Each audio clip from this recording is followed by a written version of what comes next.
Meus queridos, me desculpem, viu? Porque eu estou também me assenhoreando dessas tecnologias agora e eu não sabia que esse aplicativo que eu estou utilizando só gravava cerca de 10 minutos. Então eu vou pedir a vocês a paciência, tá? Com este professor aqui, que também está primitivamente se apropriando dessas tecnologias, para que a gente grave pequenos vídeos de 10 em 10 minutos até que a gente esgote efetivamente todo o conteúdo. Prometo que deixe agora em diante eu vou ter o cuidado de ficar olhando quanto tempo a gente já tem, tá? Para que eu possa não ultrapassar os 10 minutos e não ter aquele corte absurdo que aconteceu na gravação anterior, tá certo? Mas eu dizia lá na parte um que o código resolveu estrategicamente tratar dos interesses pessoais e patrimoniais de modo separado, tá? E fez isso para que a gente entenda as duas dimensões, mesmo politicamente em apartado, ambas, entretanto, aglutinadas no conteúdo, no contexto do que chamamos de poder familiar, tá? Vamos agora pegar a legislação brasileira e dar uma passeada no que nos diz o artigo 1634. Vejam só o que é que vai nos dizer. Está aqui já aberto o 1634. Compete a ambos os pais, e aí volta para nós, fica bem claro que o propósito é mesmo ser conferir um tratamento isonômico, né, entre pai e entre mãe, entre homem e mulher. Então compete a ambos os pais, qualquer que seja a sua situação conjugal, se casados ou não, o pleno exercício do poder familiar que consiste quanto aos filhos, dirigir-lhes a criação e a educação, exercer a guarda unilateral ou compartilhada nos termos do artigo 1584. Notem, queridos, que a guarda é menos do que o poder familiar, certo? A guarda integra o guarda-chuva, que é o poder familiar.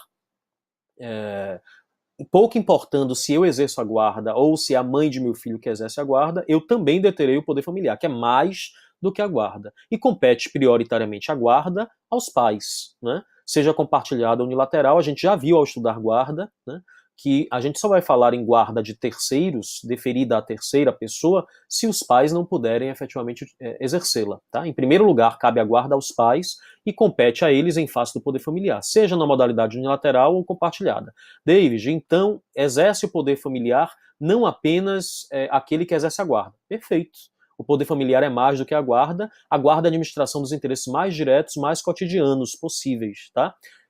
O poder familiar uma gama de atributos que vai além da administração dos interesses mais diretos e imediatos. Ora, só ver que o inciso 1 fala em dirigir-lhes criação e educação. Então, não apenas o pai guardião, mas também o outro que não exerce a guarda unilateral, se for o caso, deterá o poder familiar e interferirá na criação e na educação perfeitamente. Tá?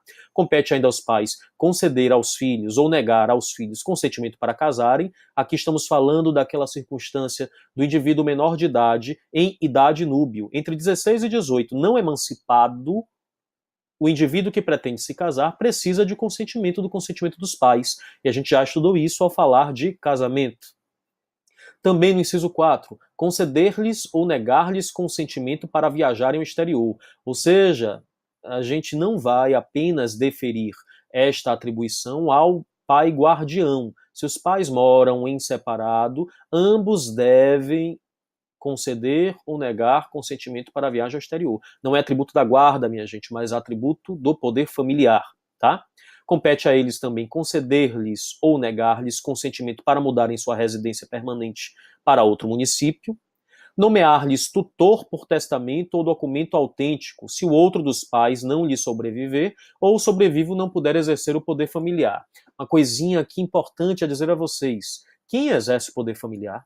Pai e mãe. Ninguém mais, gente. Se eu não tenho pai e não tenho mãe, terei para o filho, para a criança ou adolescente menor de idade, um tutor. Tutor não exerce poder familiar, tá? Quem exercerá o poder familiar será efetivamente pai ou mãe.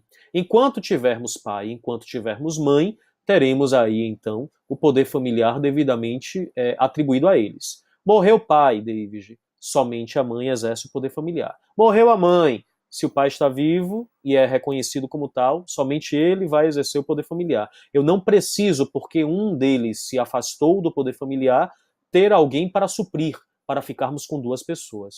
Concentrar-se-á o poder familiar nas mãos daquele que estiver vivo, que for o sobrevivo. tá? Quando é, então, que a gente fala na existência da nomeação de um tutor? O próprio artigo, inciso diz, se o outro dos pais não lhe sobreviver, ou, se sobrevivendo, não puder exercer o poder familiar. Estou falando do indivíduo, por exemplo, inserido numa família monoparental, e que o pai, por exemplo, digamos, a mãe faleceu, existe hoje uma família monoparental, o pai padece de uma enfermidade, sabe que está prestes a falecer e se preocupa com isso. Em testamento, ele pode nomear um tutor, já pensando no futuro da criação de seu filho, que ainda é menor de idade. Então, quem melhor do que o próprio pai ou a própria mãe para indicar um terceiro a ser tutor, né? Então, o código diz, compete ao pai e ou à mãe nomear um tutor por testamento ou outro documento autêntico, tá? Para que, vindo a falecer e perdido o poder familiar, alguém efetivamente cuide da criança ou adolescente. Com o poder familiar, David? Não, porque poder familiar apenas se aplica a pai e a mãe. E se não é essa a hipótese, nós não temos por que falar em constituição de poder familiar pelo tutor, mas sim na constituição de alguém, o tutor, do munus da tutela, para o exercício da administração dos interesses pessoais e patrimoniais do menor de idade, tá? O inciso 7 nos diz algo muito simples, né? Representar judicial e extrajudicialmente até os 16 anos nos atos da vida civil e assisti-los após essa idade nos atos em que forem partes, suprindo-lhes o consentimento. Ora, o que é que a gente está vendo aí, então? Está vendo que é a mera repetição de uma regra de lá da parte geral do direito civil, né? A parte geral já nos dizia que os relativamente incapazes precisam ser assistidos e os absolutamente incapazes precisam ser representados. Então, integra o poder familiar esta representação ou esta assistência por seus respectivos pais, certo? Vamos ver mais o que é que nos diz. Inciso 8. Compete a ambos os pais, qualquer que seja a sua situação conjugal, reclamar os filhos de quem ilegalmente os detenha. Ora, estamos falando aí da circunstância, cabe aos pais, então, se vier a criança ou adolescente ser tomada indevidamente por outra pessoa e não for devolvida em tempo oportuno, aquilo que sempre se chamou tradicionalmente de ação de busca e apreensão de menores, tá? Com o propósito de fazer com que retorne ao ambiente familiar, ao seu lar e à sua rotina, tá? Então, o código aí vai oferecer como um dos atributos de pai e de mãe do seu poder familiar, poder demandar da justiça o retorno, devido retorno ao ambiente familiar do menor que porventura tenha sido tomado por outra pessoa, tá? Vamos ver. E o último inciso vai dizer que também integra o poder familiar exigir dos filhos que eles lhes prestem obediência, respeito e os serviços próprios de sua idade e condição. Ora, gente, o propósito aqui é dizer que a relação, como eu havia informado a vocês, é tipicamente assimétrica, tá?